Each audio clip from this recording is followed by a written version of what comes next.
Այն, որ Սողոմոն Թեհլերյանը Թալիաթ Փաշային սպանել է, գիտեն գրեթե բոլոր հայերը, բայց դրանից առաջ նա մի կարևոր սխրանք է գործել, որի մասին քչերն են խոսում։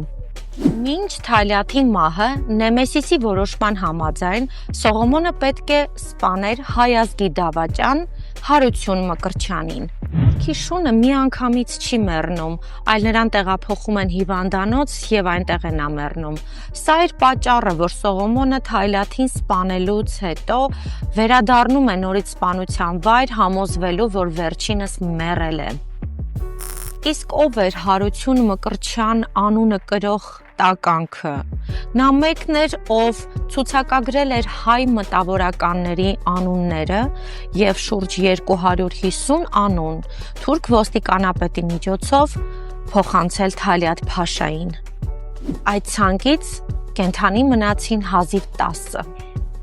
Հայ դավաճանները, եթե անգամ չեն ոչնչացվում հայի ձեռքով, ոչնչացվում են իրենց տերերի ձեռքով։ Դավաճանությունը չունի ազգություն, պատիվ, խիղճ։